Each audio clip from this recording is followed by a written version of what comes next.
Salam, selamat pagi, Bapak, Ibu, Saudara-saudari yang dikasih di dalam Tuhan Yesus Kristus. Saya Pendeta Tesi Irawati. Pagi ini Selasa, tanggal 24 Mei 2022, mengajak kita membuka firman Tuhan yang terdapat dalam Wahyu 21 ayat 15 hingga ayatnya yang ke-22. Sebelum kita membaca firman Tuhan serta merenungkannya, mari kita berdoa. Tuhan Yesus, kami ingin bertumbuh dan berbuahkan kebaikan melalui firman Tuhan yang didengar.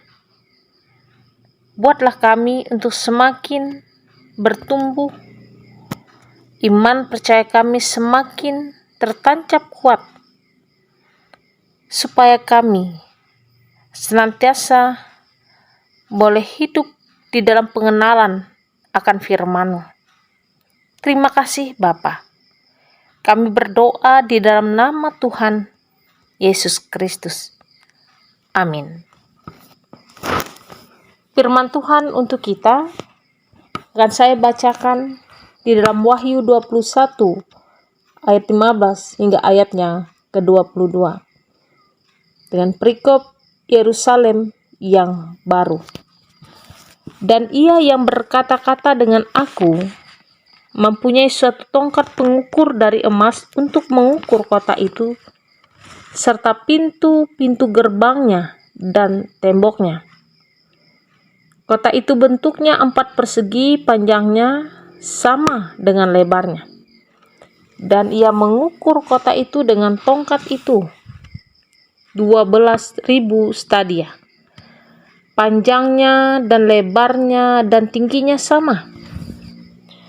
Lalu ia mengukur temboknya 144 hasta menurut ukuran manusia yang adalah juga ukuran malaikat.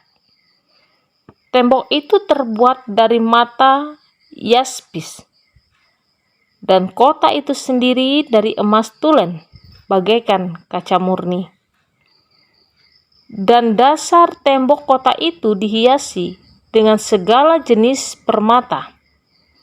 Dasar yang pertama batu yaspis, dasar yang kedua batu nilam, dasar yang ketiga batu mirah, dasar yang keempat batu zamrud, dasar yang kelima batu unam, dasar yang keenam batu sardis, dasar yang ketujuh batu ratna cempaka, yang kedelapan batu beril, yang kesembilan batu krisolit, yang kesepuluh batu krisopras, yang ke-11 batu lasuardi, dan yang ke-12 batu kecubung. Dan kedua belas pintu gerbang itu adalah 12 mutiara.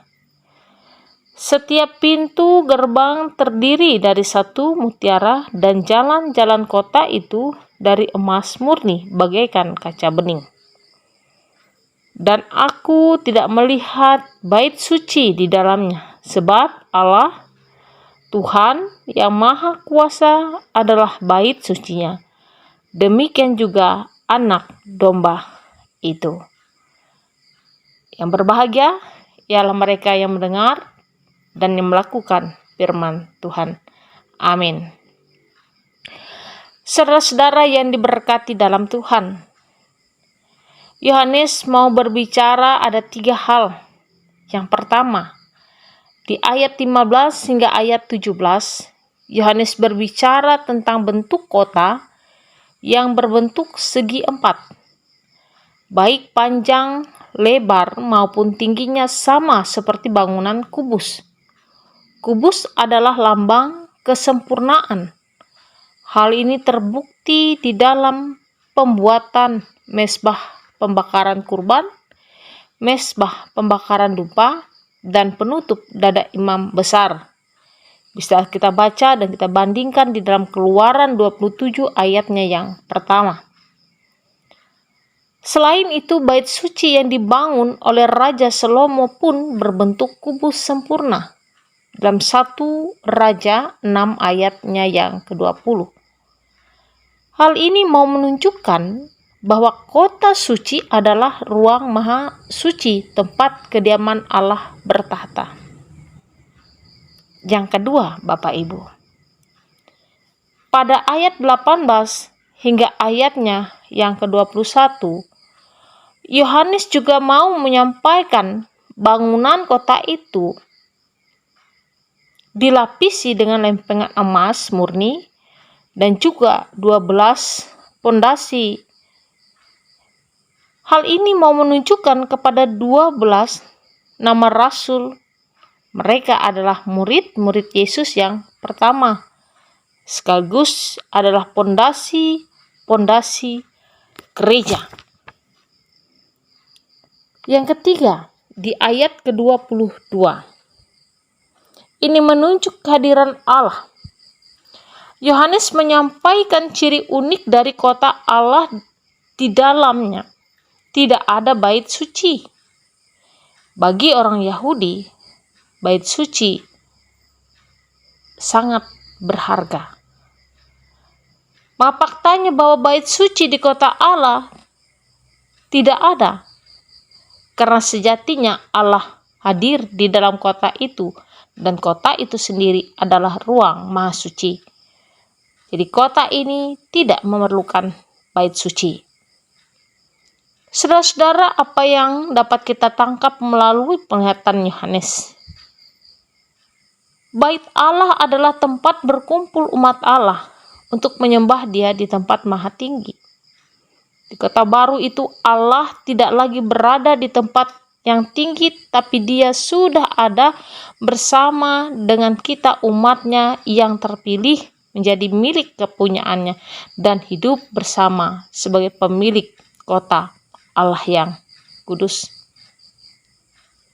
1 Korintus 3 ayat 16 hingga ayat 17 berkata, "Tidak tahukah kamu bahwa kamu adalah bait Allah dan bahwa Roh Allah diam di dalam kamu? Jika ada orang yang membinasakan bait Allah, maka Allah akan membinasakan dia. Sebab bait Allah adalah kudus, dan bait Allah itu ialah kamu."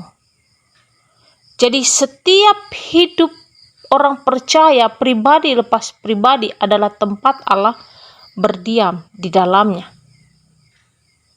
Nah, oleh sebab itu, kitalah sebagai bait Allah, hendaknya seluruh perkataan Tuhan akan tinggal tetap dalam kehidupan kita. Amin untuk firman-Nya. Mari bersama kita menaikkan syafaat kita. Terima kasih kami naikkan kepadamu ya Tuhan Allah di dalam Yesus Kristus. Karena kemurahan-Mu boleh terjadi atas hidup kami. Sehingga pada pagi hari ini, sebelum kami melaksanakan setiap kegiatan dan aktivitas yang kami laksanakan, kiranya pertolongan dan penyertaan Tuhan boleh membimbing, menyertai, bahkan memberkati.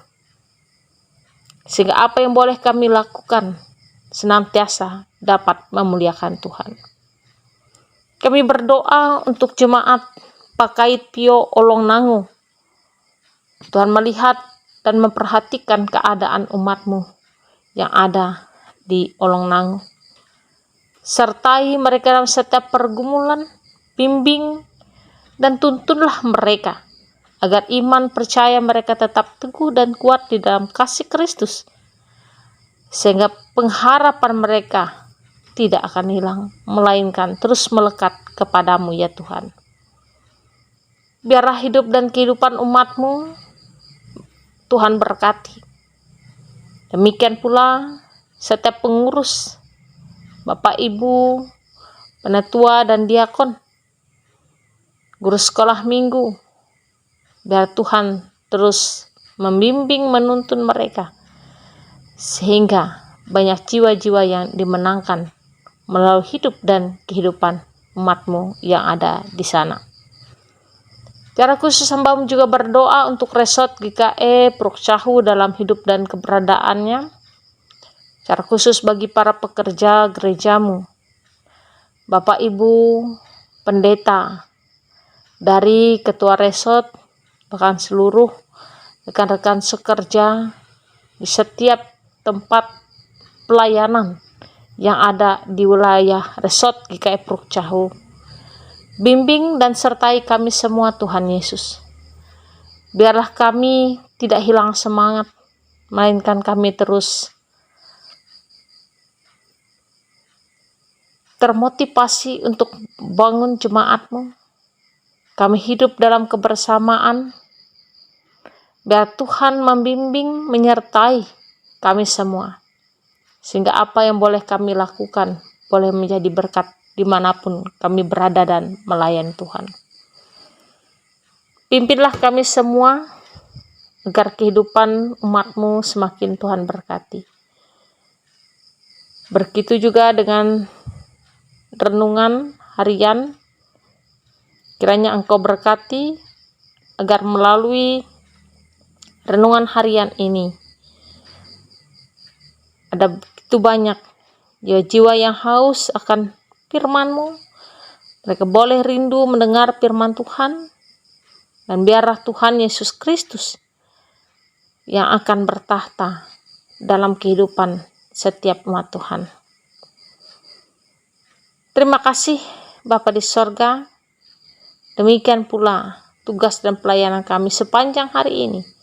Siapapun kami yang mendengarkan renungan hari ini, tua muda besar kecil kami Tuhan, Engkau berkati dan Engkau sertai. Terpujilah nama-Mu Kristus yang sudah mengajarkan kami berdoa. Bapa kami yang ada di sorga, dikuduskanlah nama-Mu. Datanglah kerajaan-Mu, jadilah kehendak-Mu di bumi seperti di sorga.